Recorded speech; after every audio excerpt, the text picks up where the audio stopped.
I just assumed it was me. No, let I it go. just assumed it was me. Okay, go ahead. All right, it is 7 a.m. here on the East Coast. It is Wednesday. It's March 20th. It's my aunt's birthday. Happy birthday, Lynn. And this is Fox and Friends. We have a Fox News alert to start with. A federal court flip-flop. Why a Texas law cracking down on illegal immigration was good to go last night when Brian was going to sleep. He went to bed in a good mood, and then he woke up in a bad mood. I know. I think the headline I'm is inconsolable. that your Aunt Lynn's story was ahead of our lead story. Yeah. Plus, in other news, here in New York, AOC's constituents tell us what they really think of her as a congresswoman. All the garbage, all the people, the prostitution, people getting robbed. I was a volunteer for her. She completely abandoned our community. Okay, Rachel Campos Duffy, pictured right there, is live this morning, and she joins us in about 2 minutes. My Aunt Kathy was born in June. Remind me. And Super Bowl champ Taylor Swift's boyfriend. It's been a long way to go. He used to be known as a great tight end, boyfriend. And now game show host Travis Kelce. Might he be doing a game show? Might he be smarter than a second grader? Survey says. Or third grader. Congratulations. The second hour of Fox and Friends starts right now. Remember, your mornings are better because you're with friends. Glad you did. All right, breaking overnight. We need a flow chart to follow it. A federal appeals court has blocked a Texas immigration law that would allow police to arrest migrants suspected of crossing the border illegally. That happened after something else happened. That's right. That action happening just hours after the Supreme Court allowed it to go into effect. Rich Edson is live at the White House. He had to redo his copy this morning. He got a lot of white out. Rich, update us. We're out of whiteout here. It's been a real jarring morning, and it's a little too early for this, to be honest with you. But yeah, it was a jarring day for this Texas law. It allows state law enforcement to detain those that they suspect crossed from Mexico into Texas illegally. Supreme Court said good to go. A few hours later, the Circuit Court said, no, we're going to put this on hold while we consider the case. The White House ruled in on the Supreme Court. They said, quote, SB 4 is just another example of Republicans officials politicizing the border while blocking real solutions. President Biden still out west. He's in Arizona, where yesterday he launched Latinos Con Biden-Harris to mobilize Latino voters. It's an election between me and a guy named Trump. And this is a guy who's the way he talks about the Latino community is, well, in 2016 he called Latinos criminal, drug dealers, and rapists when he came down that escalator. Now he says immigrants are poisoning the blood of our country.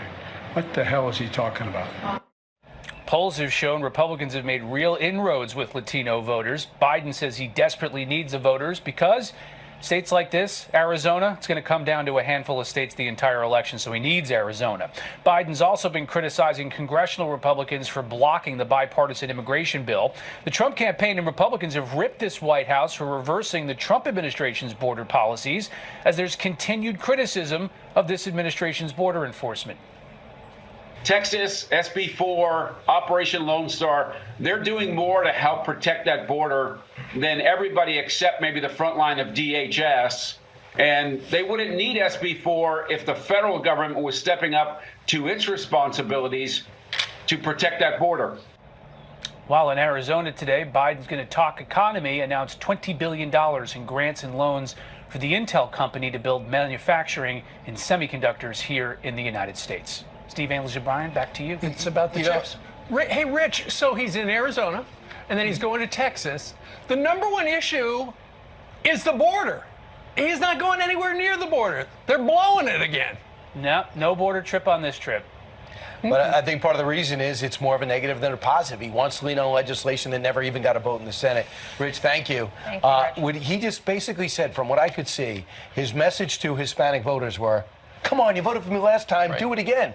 And he talked about housing, affordable housing. Housing is really not a good story right now in America.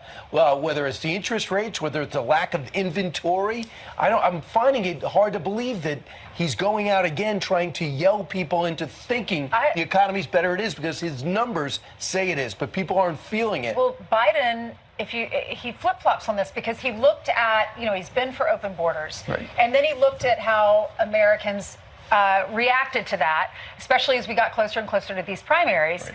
And so we just started talking about immigration more.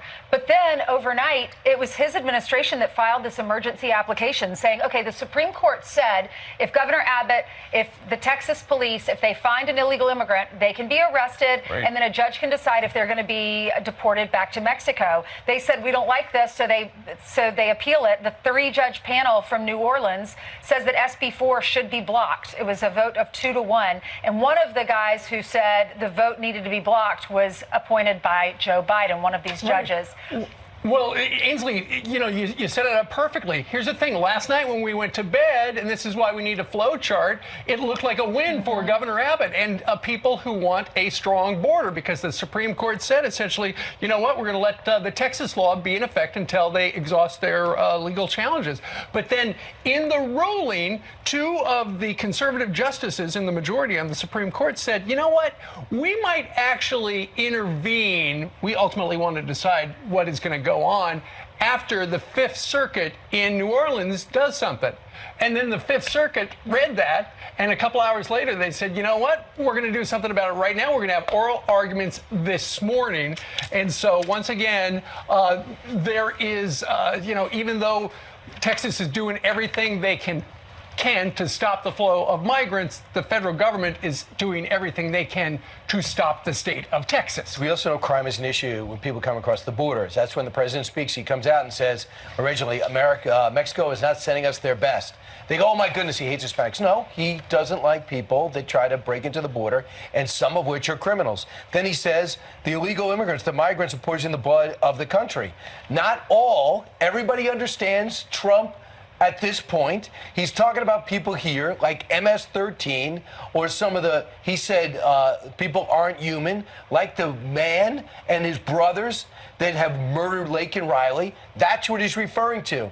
So Joe Biden's best play is look at the rhetoric that President Trump is using.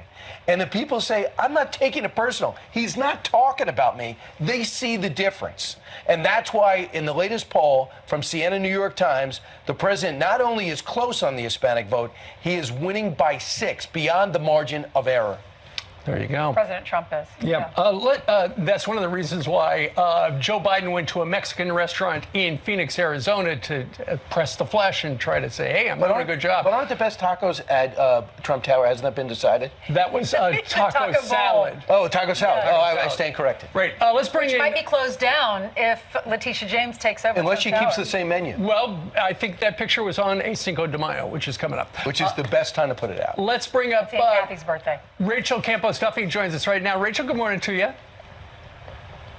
Good morning to all of you. I believe it was a taco bowl. Okay. But Jill Biden said that we're all tacos. So do you remember that one? Right. What is worse? I don't know. All right. So he's in Arizona today. He's trying to appeal to the Latino voter because they have turned their backs on him. I mean, yesterday, Brian mentioned this a moment ago. Hey, look, I'm president because you voted me in, help me against Donald Trump. And now he's saying, I need you even worse now. Yeah, he needs them. He's losing them, but he doesn't want to change the policies that the people want. So, Hispanics in Texas and Arizona are no different than any of the other citizens in Texas and Arizona. They see what's happening across the border. They want it changed. Joe Biden has zero intention, in fact, of changing. In fact, he's fighting the governor of Texas who's trying to do what his administration won't do, and he's trying, cutting the wires that they're putting up, fighting them in the courts, making it difficult to stop the flow. He clearly wants this. It's intentional.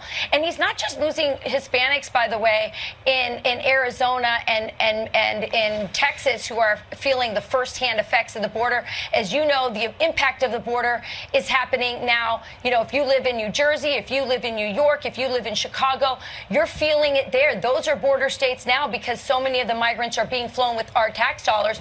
to those states. And in addition to that, another interesting thing, Virginia is an important state with a lot of Hispanics, a lot of El Salvadorans. Yep. You just did that story on Bukele and El Salvador and the way they've kept crime at bay there. They've made it the most safe country, from the most dangerous to the safest country in the Western Hemisphere.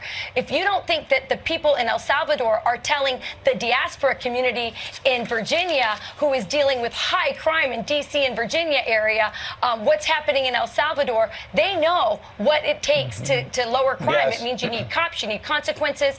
So that is also impacting. They don't like Bukele. And when he came to D.C. for the CPAC, the Biden administration was not happy with him or Milei, who's also using many of these, tough on crime policies. They got the cold shoulder Argentina. from the Biden administration because they know they're tough on crime and it makes them look bad. Yeah, locking up all the gangs. So Joe Biden has this 3-day swing through Nevada, Arizona, and Texas. He's launching this new Latinos Con Biden and Harris. And he is running these campaign ads in English and Spanish and in Spanglish. And he has a bilingual campaign organizer, or many of them, in place in Arizona. And his campaign hired more than 40 staffers for Nevada and Arizona. This is what his message to the Latino community. Listen to this and we'll get your reaction. You're the reason why, in large part, I beat Donald Trump. Yes. Let's beat him again.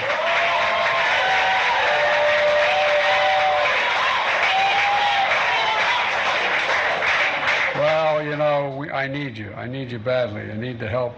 Kamala and I desperately need your help. He's desperate, right, Rachel? He is. The people can remember what the Trump economy was like. They can remember when they could afford to, groceries, when they could afford gas, when they could even afford maybe even a little vacation for their family. So that the economy is a big problem for him, but also these border issues and crime. People just want to feel safe, and that's what I experienced yesterday when I was, in Jackson Heights and Alexandria Ocasio-Cortez's district, a very Latino district, where in this neighborhood, people just want crime to come down. They want to be able to walk their children down the streets without feeling like they're in danger. And these are the everyday issues that people are facing. And they know that the Democrat Party has turned their back on them. And I'm telling you, it's very basic stuff. The economy, the border, and of course, crime. Right. Yeah, in fact, here's a little of your piece when you went out to find out what the people in AOC's district think of her.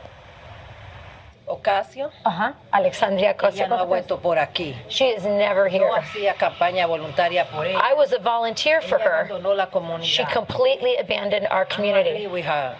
Ya. I don't agree with her. No. Tocando puertas. She said, I hope that she sees this interview because we all helped her get elected. Ella más quiere su Washington y su money, pero la comunidad fue She abajo. said she only cares about Washington and her money. She said nobody loves her here anymore. Ella no abandonó. She abandoned us. So the question is, Rachel, when she runs for re-election, will she win? Well, listen, I mean, the power of incumbency is a powerful thing, but I think that, if there was a really strong candidate, she would be in trouble, at least especially in this neighborhood. Now, she doesn't have a congressional office in this neighborhood. I have to tell you, it was shocking. I arrived around 9:10 a.m. in the morning. The prostitutes, as you see right there, you just saw some footage of it. The prostitutes are already out. People complain that they can't walk and feel safe after 7 p.m. at night, which means many of the businesses have to close. You see some of those vendors out there on the sidewalks. I talked to restaurant owners, business owners. They said, listen, they're selling even liquor. They said to me, think about how much I have to pay for a liquor license, and they're selling liquor on the streets with no license, no health inspectors for the food being sold there as well. So, they basically feel like it's turning into a third world street. This used to be a very nice, family-friendly district. Right. It's changed, and they are very upset about it, and they say they have never seen Alexandria Ocasio-Cortez in their district. They're very upset about it. All right, we're going to have more from you, Rachel. We have the full package of what you did yesterday afternoon. I don't think Great in New job. York, thanks. Very nice. I don't think prostitution is illegal in New York, right? I mean, you can do it. No idea. I've never Right. I'm pretty sure never it's- needed one. Right. Good point. I don't think they're prosecuting it. Well, here's the thing. Her point is there's a problem with the migrants in Queens. There's also a problem in South Florida with Haitians who are trying to run for their lives, get in little boats, and set sail for the Sunshine State. That is one of the reasons Lawrence is down in South Florida. He is in Miami, where the sun is starting to come up, and this is becoming a bigger and bigger problem all the time. And the governor yesterday, Lawrence, set him up. You come here, next thing you know, you're going to be in Massachusetts. Yeah, it's a huge problem, guys. We for so long, we've told you the problem on the southern border. Obviously, it's an easier journey to travel across the Rio Grande. But now you have another crisis in Haiti. So every time there's a crisis that breaks out in the country, you see those folks come across the border, but they're coming by sea, and it is a dangerous journey. I talked to the Florida Fish and Wildlife yesterday as we did a wild ride-along patrolling the area, and they said the time to come across on those boats, they pack hundreds of people in these boats, and it takes 5 to 6 days. They try to stop some of these boats, the Coast Guard does, but if they can't stop the boats, then Florida Fish and Wildlife steps in, and a lot of times it turns into a rescue operation because these folks then stop at not even docks, but places where they see some sort of land, and then there's a 5 to 6 mile swim. Of course, a lot of them end up drowning or almost drowning. Florida Fish and Wildlife is there, obviously, to save the day, guys, and enforce the law. All right, Lawrence, thanks so much. We'll check in with you again. Meanwhile, at 16 minutes after the hour, Carly Shimkus, you have the other news. We begin in New York City. Rhymed and ready, and that's right. We do begin in New York City with this story here. A property owner is arrested after a tense standoff with squatters. The homeowner was trying to sell this $1 million property that she inherited from her family, and police had to intervene because she tried to change the locks. Police told her she has to go to housing court to resolve this ongoing issue.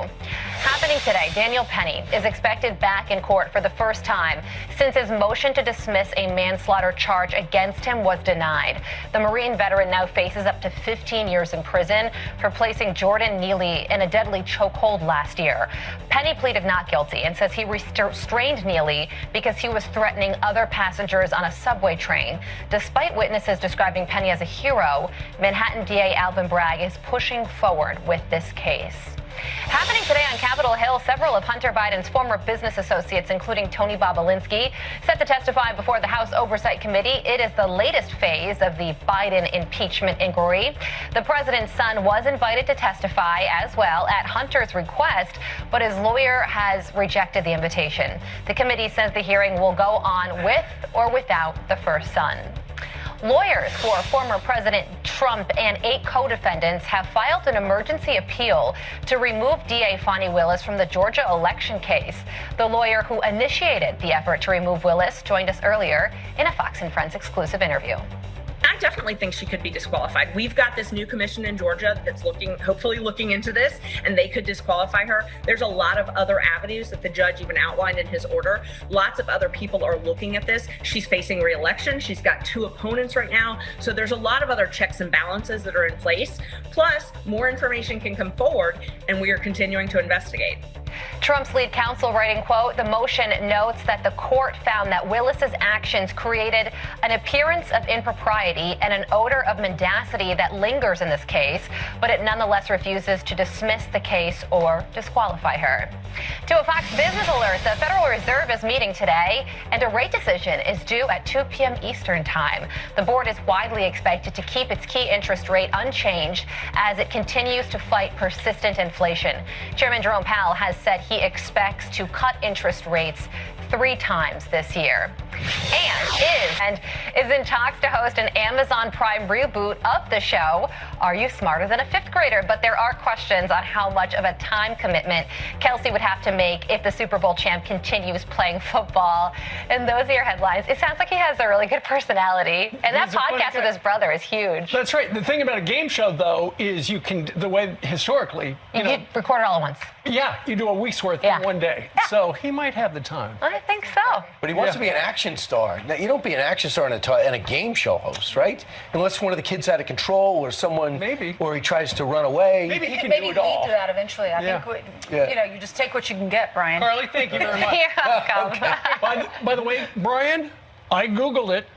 Prostitution is not legal in New York. No. Really? But it doesn't seem like anyone's cracking down. Isn't it? Oh, it's a misdemeanor. Isn't it only legal in That's Vegas? still illegal. Right. Like the it's a Bunny misdemeanor. Ranch or somewhere. Well, no, but it doesn't seem like we're enforcing it. Let's see. If you're a prostitute, when's the last time you've been arrested? You could call us. Remember, night shift.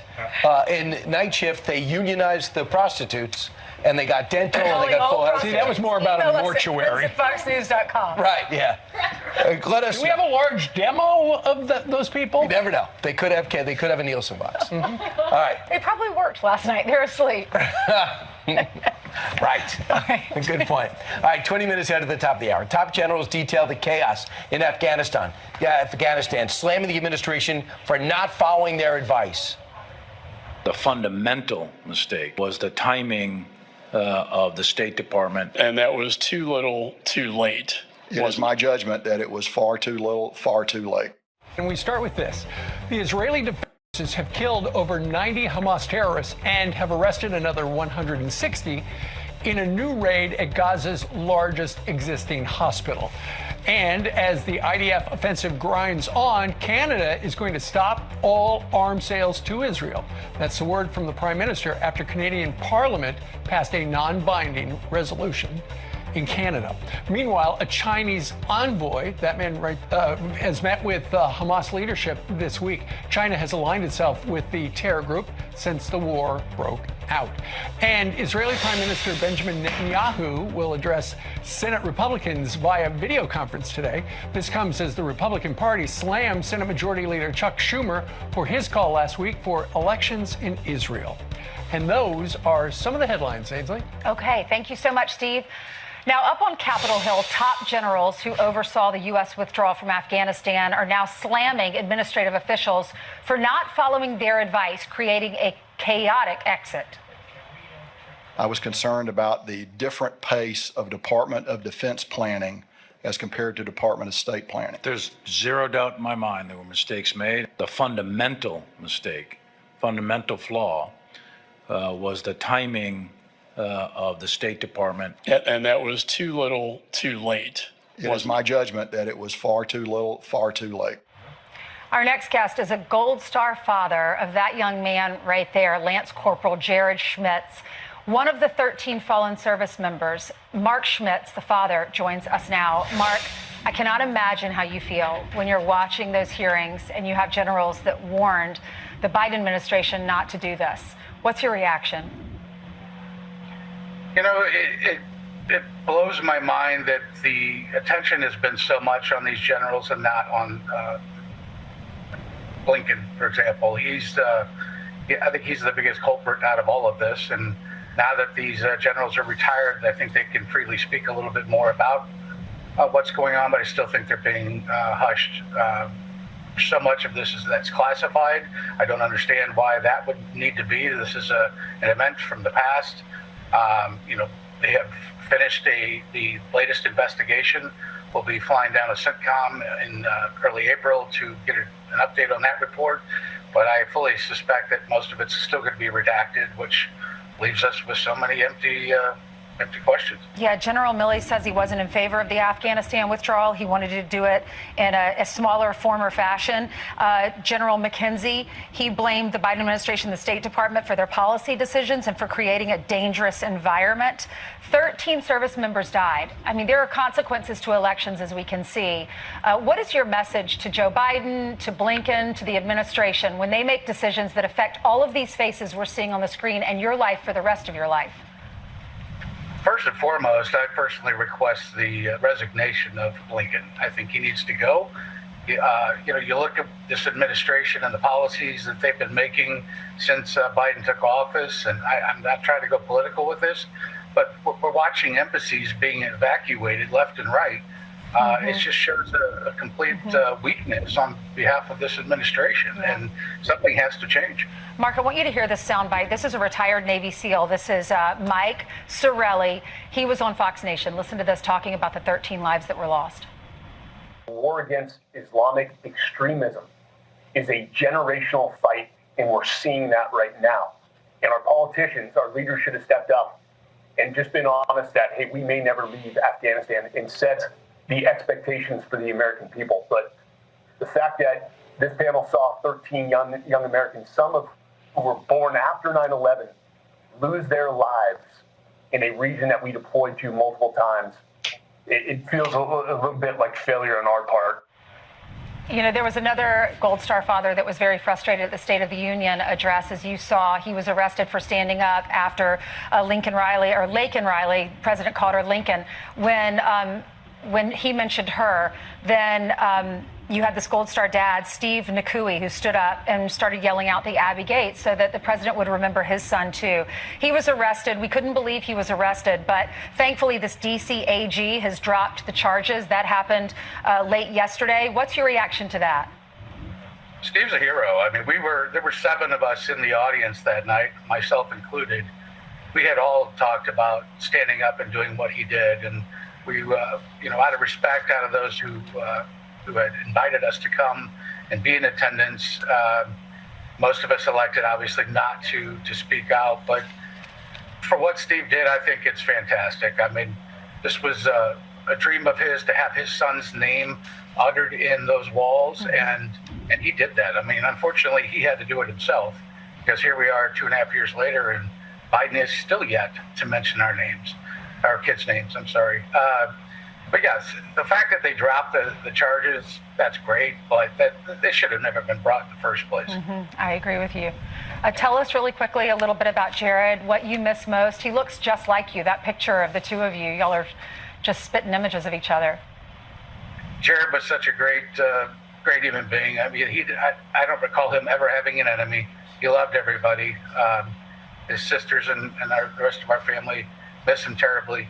We just miss his smile and his charismatic personality, his laugh. I mean, that was probably the most infectious. So he's just one hell of a human being. I can't wait to see him again. Oh, you will. You will. Thank you so much, Mark.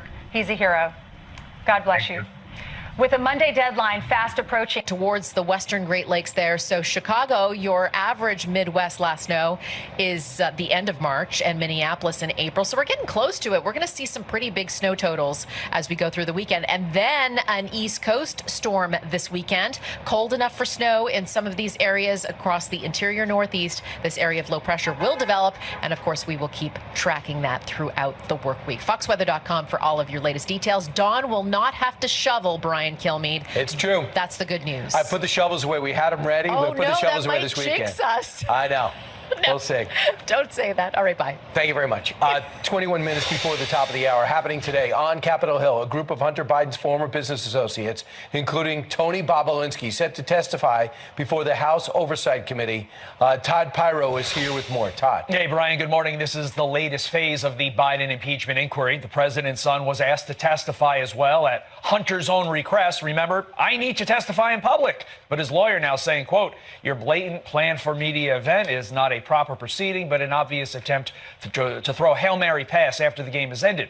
Mr. Biden declined your invitation to this carnival side show. House Oversight Committee Chair James Comer says the hearing will go on with or without the first son, but Hunter's former business associate, Tony Bobulinski, like you said, Brian, will be on hand. Comer is expected to open by explaining that investigators have found no evidence so far directly tying the president's son to the family's business dealings, but an excerpt obtained by Fox News Digital says the following as well. What is apparent after over a year of investigation is that the Bidens do not work in any traditional sense of the word. They do not work as consultants or lawyers or advisors. The Bidens don't sell a product or a service or a set of skills. The Bidens sell Joe Biden. Today's hearing expected to start at 10 a.m. Eastern. Right back to you. Jason Galanis is also, Tony Bobulinski will be explosive. Jason Galanis, too, he's in prison. Right. He's going to be testifying from prison, signing 14 years. Another business partner of Hunter Biden in his little circle there who ends up in a lot of trouble. But no Hunter today. Right. Thanks so much, Todd. Yeah. Meanwhile, President Trump firing back as he has just 5 days to pay $454 million and put that up as a bond in his new New York civil fraud case. Are you confident that you can pay the $464 million? I built a great company, one of the greatest companies anywhere in the country, especially when it comes to real estate. Have some of the greatest assets in the world. And this is a rigged trial. This was a rigged trial by a crooked judge and a crooked attorney general. And we're fighting it out with them. We have a lot of cash and we have a great company, but they want to take it away, or at least take the cash element away. Billions of dollars in value, billions of dollars in properties, but they'd like to take the cash away. Those assets under threat of seizure by Attorney General Letitia James, and begging the question, if this can happen to Trump, what would it mean for the average American and for other rich Americans who happen to be doing business in New York? Fox News legal analyst Kerry Kupak-Urban joins us now. Kerry, this is unbelievable. The time, the clock is ticking. What options are left for the former president? He doesn't really have any. He has to pay this money by Monday. And Brian, this whole situation, honestly, it shocks the conscience. Because think about it.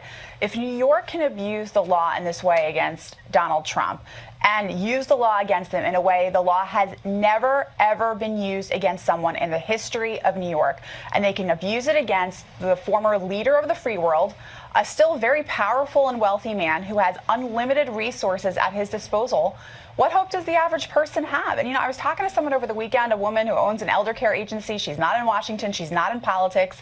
She told me she likes Trump. And I said to her, well, what do you think about all of these cases against him? And her immediate reaction was, they're not doing that to him. They're doing that to us. And I think that's a very real concern of Americans. And it should be, whether you're a Republican or an American. If you don't have a free and fair justice system, which in New York right now, we do not, you don't have a free country. A couple of options. They say he could declare Chapter 11 bankruptcy. He doesn't want to do that. Insiders are also saying that Trump is thinking about doing nothing and letting things just see what's going on about what you just said. See the Attorney General walk over and say Trump Tower is mine, and think about it. We're not saying there was one verdict, but he's got a great shot at an appeal. If he wins the appeal and they have his assets and they sell it, he's just out of luck, even though he wins. Totally. He loses his buildings. And, and let's talk about this bond for a second. This crazy $500 million bond.